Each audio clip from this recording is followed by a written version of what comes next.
ဟုတ်ကဲ့ကျွန်တော်တို့ဒီနေ့ရောင်းချပေးမယ့် laptop လေးကတော့ Lenovo ThinkPad ထဲက E50 15.6 laptop လေးပဲဖြစ်တယ်ဗျ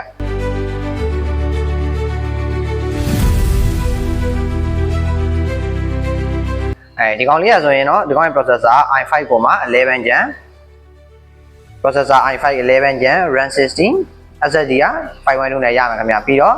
GPU အနေနဲ့က Intel Iris 80 graphic ကိုမှသူက 8GB ပါမယ်ပြီးတော့ဒီကောင်လေးက screen size က15.6ကိုမှ Full HD display 1920x1080p display နဲ့ရမှာခင်ဗျပြီးတော့ဒီကောင်လေးမှာport တွေအနေနဲ့ဆိုရင်တော့ဒီဘက်မှာ USB Type C တစ်ပေါက်ပါမယ် USB တစ်ပေါက်ပါမယ် HDMI ပါမယ် Audio jack တစ်ခုပါမယ်ခင်ဗျဒီဘက်မှာဆိုရင်နောက်ထပ် USB တစ်ပေါက်ပါမယ်ပြီးရင်ဒီဘက်မှာတန်ထိုးလို့ရတဲ့လမ်းပေါက်တစ်ပေါက်ထပ်ပါမယ်ခင်ဗျဒီကောင်လေးရဲ့ဈေးနှုန်းကတော့15သိန်းအထိနဲ့ရမယ်ခင်ဗျ Lenovo ThinkPad E50 ဒီကောင်လေးပဲဖြစ်ပါတယ်ဗျ